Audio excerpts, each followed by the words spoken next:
Marc, chapitre 4. Jésus se mit de nouveau à enseigner au bord du lac.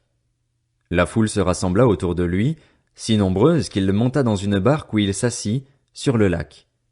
Toute la foule était à terre sur le rivage. Il leur enseignait beaucoup de choses en paraboles. Il leur disait dans son enseignement, « Écoutez, un semeur sortit pour semer. Comme il semait, une partie de la semence tomba le long du chemin. Les oiseaux vinrent et la mangèrent. Une autre partie tomba dans un sol pierreux, où elle n'avait pas beaucoup de terre. Elle leva aussitôt, parce qu'elle ne trouva pas un terrain profond, mais quand le soleil parut, elle fut brûlée et sécha, faute de racines. Une autre partie tomba parmi les ronces. Les ronces poussèrent et l'étouffèrent, et elle ne donna pas de fruit.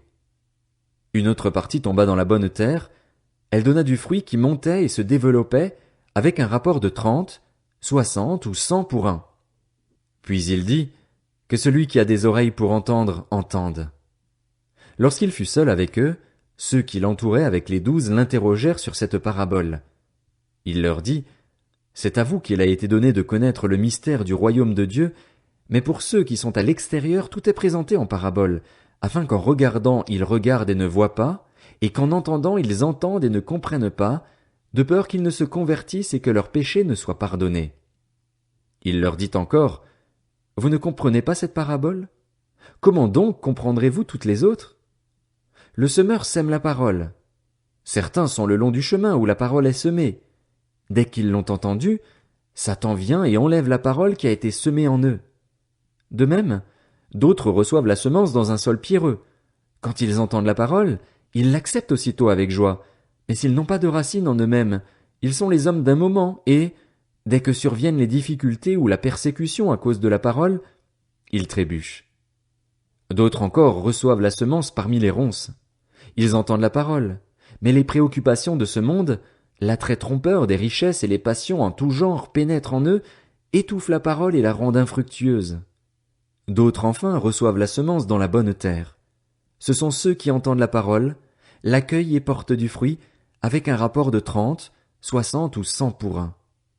Il leur dit encore, apporte-t-on la lampe pour la mettre sous un seau ou sous le lit? N'est-ce pas pour la mettre sur son support? Il n'y a en effet rien de caché qui ne doive être mis en lumière, rien de secret qui ne doive être mis au jour. Si quelqu'un a des oreilles pour entendre, qu'il entende. Il leur dit encore, prêtez bien attention à ce que vous entendez. On utilisera pour vous la même mesure que celle dont vous vous serez servis, et on y ajoutera pour vous qui écoutez. En effet, on donnera à celui qui a, mais à celui qui n'a pas on enlèvera même ce qu'il a. Il dit encore, voici à quoi ressemble le royaume de Dieu. Il est semblable à un homme qui jette de la semence en terre. Qu'il dorme ou qu'il reste éveillé, nuit et jour la semence germe et pousse sans qu'il sache comment.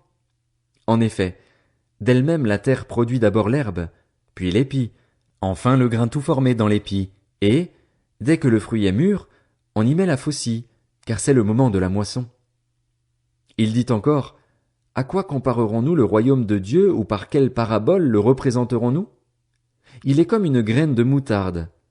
Lorsqu'on la sème en terre, c'est la plus petite de toutes les semences qui sont sur la terre. Mais lorsqu'elle a été semée, elle monte, devient plus grande que tous les légumes et développe de grandes branches, de sorte que les oiseaux du ciel peuvent habiter sous son ombre. C'est par beaucoup de paraboles de ce genre qu'il leur annonçait la parole, dans la mesure où ils étaient capables de l'entendre.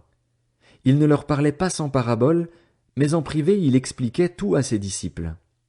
Ce jour-là, le soir venu, Jésus leur dit, « Passons sur l'autre rive. » Après avoir renvoyé la foule, ils l'emmenèrent dans la barque où il se trouvait. Il y avait aussi d'autres barques avec lui. Un vent violent s'éleva et les vagues se jetaient sur la barque, au point qu'elle se remplissait déjà. Et lui, il dormait à l'arrière sur le coussin. Ils le réveillèrent et lui dirent, « Maître, cela ne te fait rien que nous soyons en train de mourir. » Il se réveilla, menaça le vent et dit à la mer, « Silence! Tais-toi! » Le vent tomba et il y eut un grand calme. Puis il leur dit, « Pourquoi êtes-vous si craintifs? Comment se fait-il que vous n'ayez pas de foi? » Ils furent saisis d'une grande frayeur et ils se disaient les uns aux autres, « Qui est donc cet homme? Même le vent et la mer lui obéissent. »